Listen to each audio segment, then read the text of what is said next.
히브리서 8장입니다. 제가 발음이 많이 좋아진 것 같아요. 옛날 히브리스 이랬는데 히브리서입니다. 8장, 우리 8장 전장을 읽도록 하겠습니다. 우리 1절부터 13절까지입니다. 그리고 나중에 읽고 난 뒤에 제가 동그라미 하세요 하는 대로 동그라미를 한번 해보시면 좋을 것 같아요. 왜냐하면 히브리서는 참 어려운 책입니다. 논문 같은 책이죠.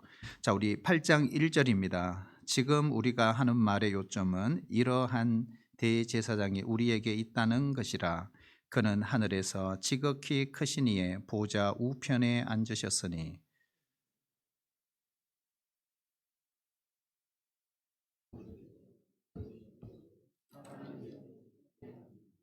대제사장마다 예물과 제사드림을 위하여 세운 자니 그러므로 그도 무엇인가 드릴 것이 있어야 할지니라.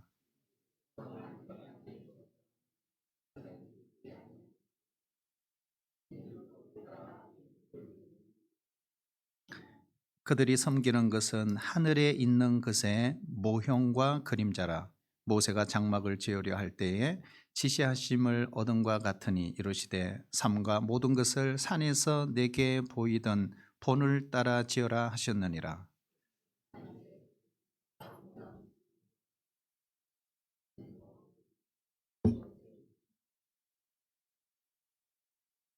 저 첫 언약이 무흠하였더라면 둘째 것은 요구할 일이 없었으려니와.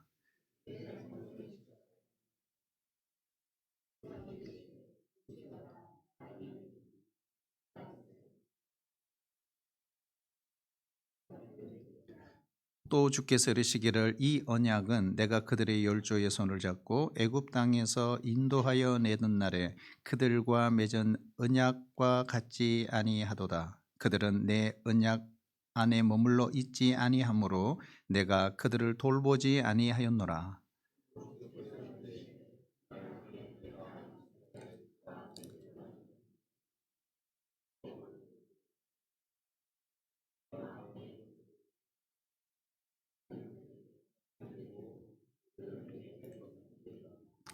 또 각각 자기 나라 사람과 각각 자기 형제를 가르쳐 이르기를 주를 알라 하지 아니할 것은 그들이 작은 자로부터 큰 자까지 다 나를 알미라.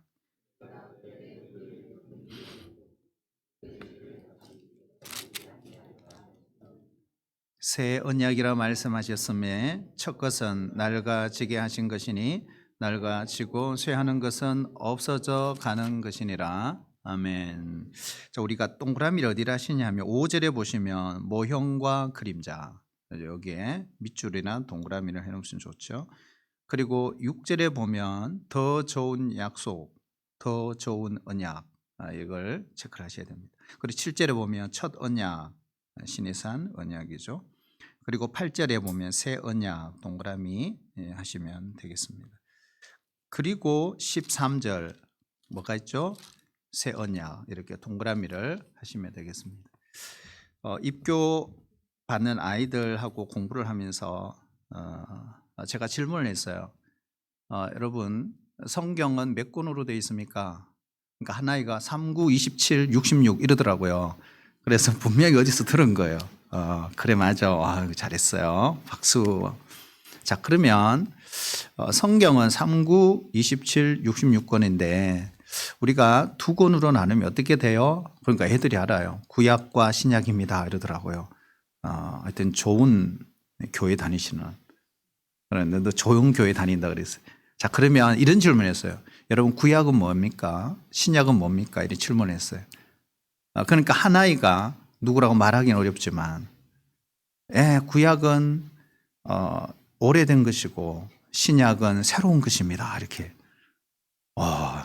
대답 너무 잘하더라고요. 제가 너무 감탄했어요.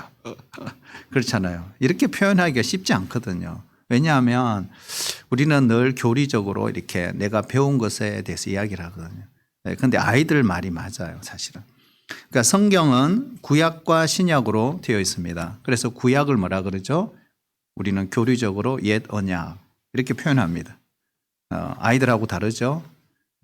신약을 새 언약 이렇게 이야기합니다.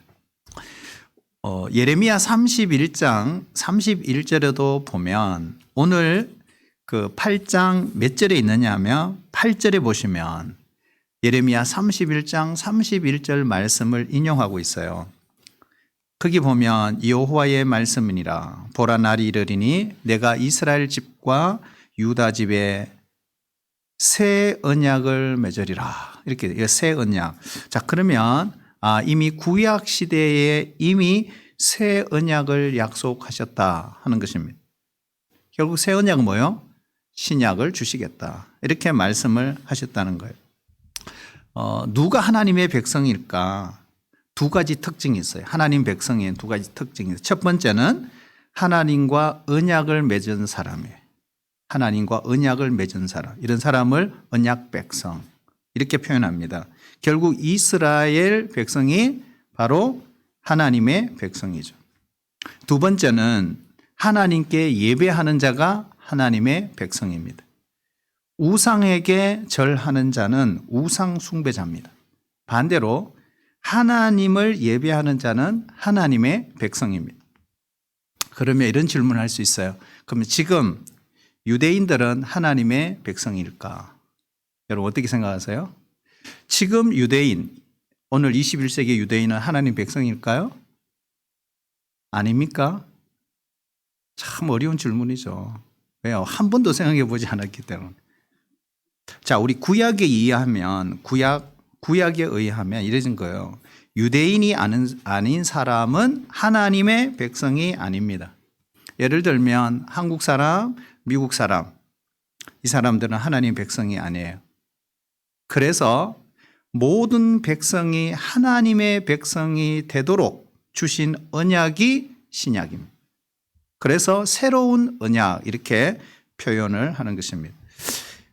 이 내용을 바울은 에베소서 2장 14절에서 이렇게 표현하고 있어요.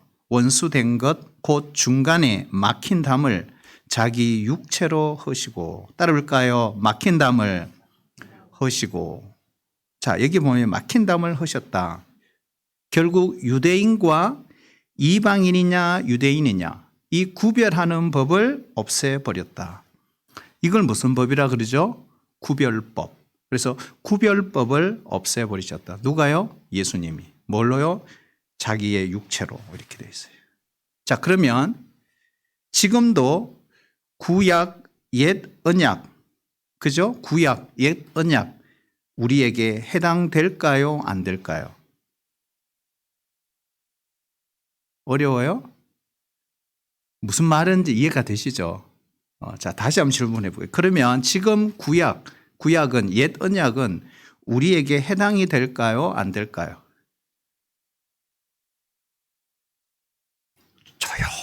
조용해졌어요. 예. 자, 히브리서 8장 13절 우리 한번 읽어볼까요? 같이요. 예, 시작. 새 언약이라 말씀하셨음에 첫 것은 낡아지게 하신 것이니 낡아지고 쇠하는 것은 없어져 가는 것이니라. 아멘. 해당되지 않습니다. 자, 구약의 제사처럼 예수님은 제단에 드려진 것이 아닙니다. 그러니까 전혀 다른 방법으로 드려지셨어요. 구약의 제사는 아론의 계열. 자, 보세요. 좀 어렵지만 들어보세요. 구약의 제사는 아론의 계열을 따라 드렸지만 예수님의 이 제사는 그렇지가 않아요. 멜기세덱의 계열을 따라 대제사장이 되신 것입니다. 돼지고기를 먹지 않는다. 어느 교죠? 안식교. 절기를 지킨다. 어느 교죠? 하나님의 교회. 안상홍 정인의 장길자. 이렇게 표현합니다. 우리가 볼 때는 되게 성경적 같아요. 그렇죠? 그러나 사실은 그렇지가 않다. 자, 여러분 구약 그대로 내려온 것이 있고 구약과 또 달라진 것이 있습니다. 예를 들면 우리는 할례를 행하지 않습니다. 하지만 도둑질하지 말라는 말씀은 지킵니다. 이걸 좀 쉽게 말하면 이거죠. 우리가 집을 계약을 맺었습니다. 그래서 전세 보증금 5천만 원에 월 20만 원 그런데 요 기간은 2023년도까지만 이런 거예요. 그런데 2024년도부터는 어떻게 해요? 주인이 좀 올려달래요. 그래서 보증금 5천만 원에 월 30만 원. 여러분, 새로운 계약이 맺어진 것입니다.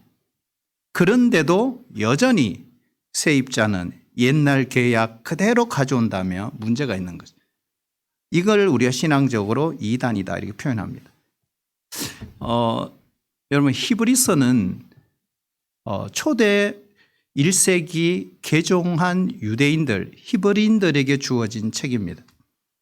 그래서 구약에 매여 있는 그 사람들에게 매여 있지 말라.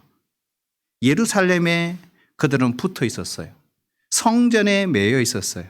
그런데 지금은 영적인 성전이 중요하다. 그러니까 구약은 보이는 성전이었습니다. 멜기세덱의 계열이지 이제는 아론의 계열이 아니라 이 말입니다. 신약 시대를 살면서 여전히 구약적인 신앙생활을 하는 사람들도 있습니다. 옛 언약은요, 유대인들에게만 주어지신 거예요. 따를까요? 옛 언약은 유대인들에게만 주신 겁니다. 그래서 우리가 안식일 지킬 이유가 없는 거예요. 회당에 들어갈 이유가 없는 거예요. 유대인들에게만 주었기 때문에. 우리는 이방인이잖아, 이방인. 그렇죠? 유대인이 아니었어요. 그래서 이방인이기 때문에 그걸 안 해도 되는 거죠.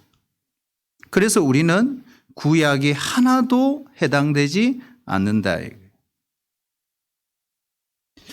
우리가 성경이 좀 길지만 에베소서 2장 11절, 13절 우리 한번 찾아볼까요? 우리 한번 찾아봤으면 좋겠는데요. 에베소서 2장 11절에서 13절 우리 같이 한번 볼까요? 311페이지입니다. 우리 신약 성경. 자, 같이 한번 읽어볼게요. 천천히요. 예, 시작. 그러므로 생각하라. 너희는 그때에 육체로는 이방인이요 손으로는 육체에 행한 할례를 받은 무리라 칭하는 자들로부터 할례를 받지 않은 무리라 칭함을 받은 자들이라. 그때에 너희는 그리스도 밖에 있었고 이스라엘 나라 밖의 사람이라. 약속의 언약들에 대하여는 외인이요 세상에서 소망이 없고 하나님도 없는 자이더니 이제는 전에 멀리 있던 너희가 그리스도 예수 안에서 그리스도의 피로 가까워졌느니라. 아멘. 여기 중요한 게 그때에, 또 12절에 그때에. 그렇죠. 자, 우리는 뭐였다? 이방인이었다. 그리고 무할례자였다. 이렇게 표현하고 있어요. 그런데 13절 이제는 달라졌죠?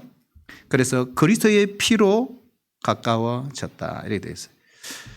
결국 구약의 특징은 뭐냐? 바로 이스라엘 백성들에게만 주신 것이다. 신약의 특징은 모든 민족에게 주신 것이다. 예수 믿는 모든 자에게 주신 것이 바로 새 언약이죠. 신약이죠. 하나님께서 이스라엘 백성들을 이집트에서 인도하시던 그 날에 주신 것이 뭐예요? 옛 언약. 그래서 우리 입교하는 아이들한테 제가 질문해 봤어요. 얘들아, 모세 할아버지가 하나님이 주신 율법을 받았지. 어느 산인지 알아? 제역하면 뒷동산 뭐 이러더라고요. 애들 장난이 너무 심해요. 그리고 어떤 애가 내가 들었는데 선생님한테 들었는데 시내산? 맞아요. 시내산에 이러더라고요. 그렇죠. 옛 언약, 시내산 언약입니다. 이 시내산 언약의 특징이 뭐예요? 하나님이 지키겠느냐? 그들의 대답, 예. 이게 시내산 언약이거든요. 그러니까 이스라엘 백성이 하나님과 언약을 맺은 것입니다. 양과 염소의 피로 맺어진 언약, 옛 언약이죠. 하지만 지금은 달라졌어요. 예수님이 마지막 만찬을 하시면서 이렇게 했어요. 받으라 마시라. 이것은 내 언약의 피다. 예수님께서 십자가에 흘리신 피로 맺은 언약, 이걸 새 언약 이렇게 표현합니다. 누가복음 22장 20절에 보면 이 잔은 내 피로 세우는 새 언약이니. 자, 여러분, 포도주가 진짜 예수님의 피일까? 여러분 어떻게 생각하세요? 우리 화채설을 주장하죠. 가톨릭은 그렇습니다. 그러나 우리 개신교는 칼빈, 쨉잉글리의 그런 개혁주의 전통을 이어받습니다. 그래서 화채설이 아니죠. 뭐라고 하죠? 기념설이라고 합니다.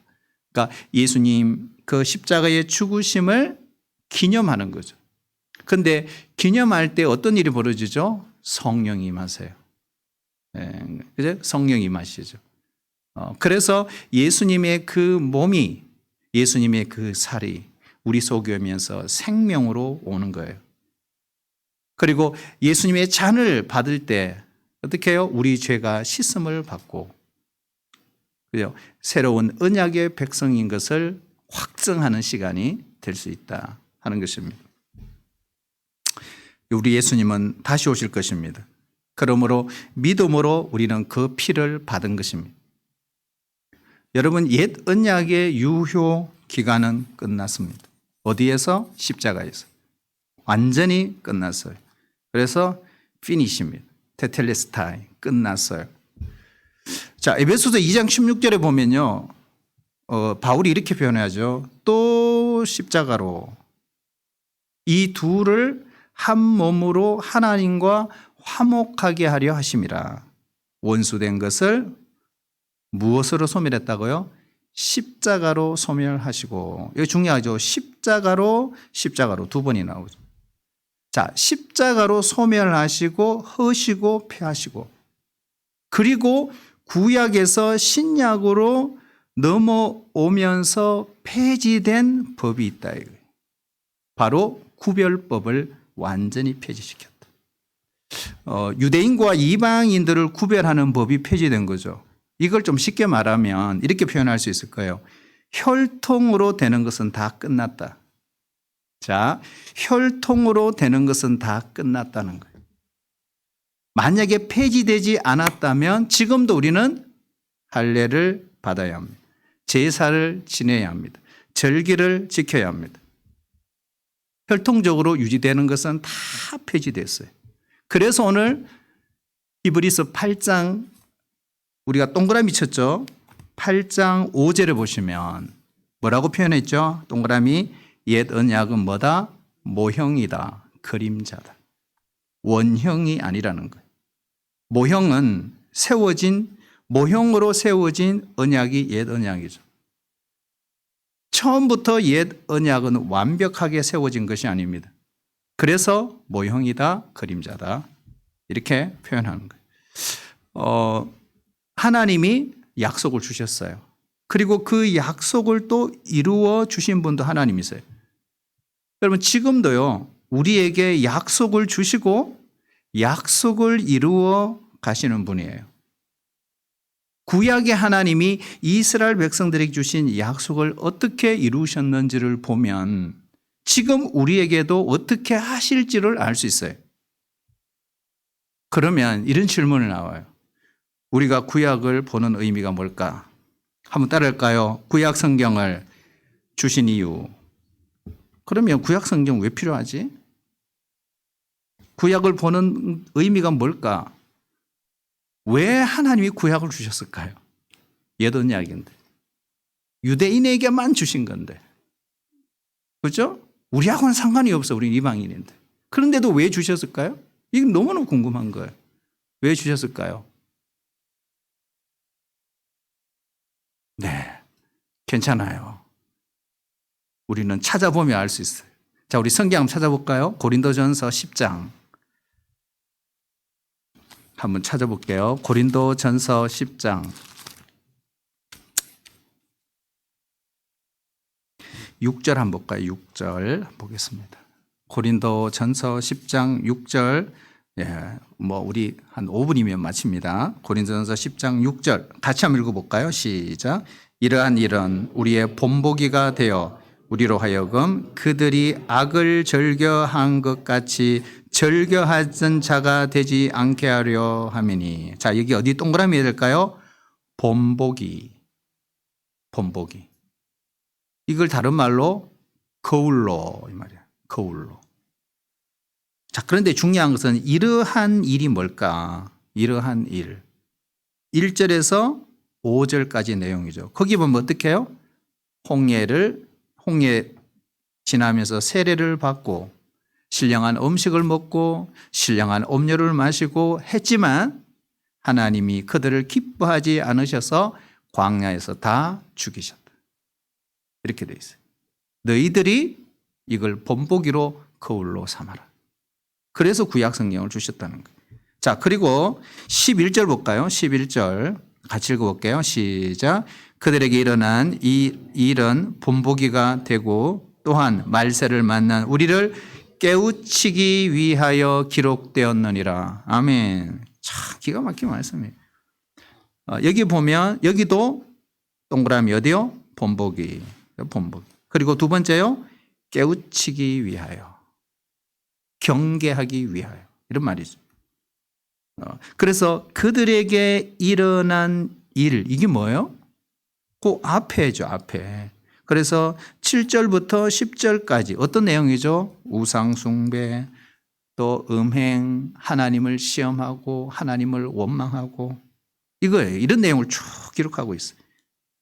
그것을 거울로 삼아 본보기로 삼아 너희들은 그렇게 하지 마라. 말세를 맞은 너희들은 이걸 거울로 깨우쳐라. 경계해라. 그래서 구약 성경 주신 의미라는 거예요. 그래서 결론 12절 보세요. 그런즉 선줄로 생각하는 자는 넘어질까 조심하라. 너희도 넘어질 수 있다. 이런 이야기를 하는 거예요. 우리가 옛 언약을 성경적으로 찾아보면 옛 언약을 어떻게 표현하냐. 여러 가지 쓰는 용어가 있어요. 옛 언약을 율법 이렇게 표현하죠. 사실 여러분 모세 오경만 율법이 아니에요. 구약 전체를 우리가 지칭할 때 율법 이렇게 표현합니다. 선지서만 율법서가 아닙니다. 특별히 그 요한복음 1장 17절에 보면 사도 요한이 이렇게 표현하고 있어요. 율법은 모세로 말미암아 주어진 것이요 은혜와 진리는 예수 그리스도로 말미암아 온 것이다. 그러니까 율법은 구약이고 은혜와 진리는 신약이다. 이런 말입니다. 그리고 이 옛 언약의 두 번째 이름이 뭐냐? 조금 어려울 수 있어요. 의문, 법조문 이렇게 표현하고 있어요. 이걸 다른 말로 쉽게 말하면 문자로 기록되었다 이런 뜻입니다. 그래서 율법의 조항, 율법 조문 이것을 옛 언약으로 표현하고 있어요. 로마서 1장 27절, 29절 그렇게 되어 있습니다. 자, 그러면 새 언약을 성경은 어떻게 다르게 표현할 수 있을까? 새 언약의 이름을 어떻게 표현하죠? 오늘 동그라미에서 히브리서 8장 6절 다시 돌아올까요? 8장 6절에 보면 우리 동그라미 하라 그랬죠. 뭘 하라 그랬죠? 더 좋은 약속, 더 좋은 언약 이것이 새 언약이라는 거예요. 자, 그러면 여러분 질문해 볼게요. 옛 언약이 좋아요? 새 언약이 좋아요? 예? 왜요? 새 언약이 왜 좋아요? 우리는 새 언약의 사람들이기 때문에. 자, 다시 말하면 옛 언약보다 더 좋으니까 뭐요? 새 언약이라고 하는 거예요. 더 좋은 언약이다 이렇게 표현을 한 것입니다. 예를 들면 새 차가 나오면 이전 차보다 단점을 보완해서 나오는 거예요. 똑같아요. 두 번째, 따를까요? 보배로운 약속. 자, 새 언약을 보배로운 약속이다 그랬어요. 베드로 후서 1장 4절에 보시면 이런 말씀이 있어요. 이로써 그 보배롭고 지극히 큰 약속을 우리에게 주사. 이렇게 되어 있어요. 그리고 세 번째는요. 복음. 이게 새 언약이에요. 한번 따를까요? 복음. 복음이 새 언약이에요. 예수가 새 언약이시죠. 자, 누가복음 16장 16절에 보면 율법과 선지자는 요한의 때까지요. 그 후부터는 하나님 나라의 복음이 전파되어 사람마다 그리로 침입하느니라 이렇게 돼 있어요. 결국 이거죠. 여러분 구약은 혈통적으로 유대인에게만 주신 거예요. 그래서 유대인만 구원받는 거예요. 구약은. 자, 이걸 이해하셔야 됩니다. 구약은 혈통적으로 유대인만 구원받는 거예요. 그래서 오늘 요한의 때까지다 이렇게 돼 있어요. 율법과 선지자는. 그래서 구약의 유대인들도요 어떤 약속을 받았을까요? 보배로운 약속을 받은 거예요. 그렇죠? 보배로운 약속을 받았어요. 그런데 이 사람들보다 우리는 더 보배로운 약속을 가진 사람이라고 했어요. 그래서 오늘 베드로는 어떻게 표현하고 있죠? 보배롭고 지극히 큰 약속이라고 그랬어요. 다르죠? 그렇게 표현한 거예요. 자, 그러면 우리가 지금은 혈통과 전혀 상관이 없어요. 유대인이 아니라도 괜찮아요. 이제는 복음을 듣고 믿음으로 누구든지 천국에 들어갈 수 있게 된 것입니다. 우리 마지막 하나 볼까요? 새 언약의 또 다른 이름 따를까요? 영생. 자, 영생이라고 표현하고 있어요. 디도서 1장 2절. 디모데후서 뒤에 있습니다. 디도서 1장 2절에 보면 이 영생은 거짓이 없으신 하나님이 영원 전부터 약속하신 것인데, 자, 그러면 영원 전부터 약속하신 것이 뭐예요? 영생입니다. 그러면 전도란 무엇일까요? 바로 이 약속을 전파하는 것이 전도죠. 자, 우리 지금까지 정리를 해볼게요. 이렇게 정리할 수 있어요. 이름 갖고 한번 이렇게 비교를 해보면 구약, 한쪽은 신약, 이렇게 되죠. 또 한쪽은 율법, 또 한쪽은 뭐예요? 복음, 이렇게. 또 한쪽은 조문, 의문, 또 한쪽은 뭐라고요? 영생, 은혜와 진리, 보배로운 약속. 이렇게 정리를 할 수 있습니다. 여러분, 구약의 사람과 신약의 사람을 한번 비교해 볼까요? 자, 구약은 뭐예요? 십자가를 바라보며 주실 것을 믿는 사람들이죠. 그런데 신약은 해요. 구원해 주신 것을 믿는 사람이죠. 달라요. 여러분, 구약은요, 율법이 기초죠. 신약은 십자가가 기초입니다. 구약은 바라보는 거예요. 신약은 확정적인 거죠. 여러분, 구약은요, 구원받을 것입니다. 미래형이에요. 신약은 구원받은 것입니다. 구약은요, 옛 언약의 사람이죠. 신약은 새 언약의 사람이에요. 완전히 다르죠. 자, 그러면 결론이에요. 여러분, 구원받으셨어요? 자, 그러면 언제 구원받으셨나요? 이게 중요해요. 언제 구원받으셨나요?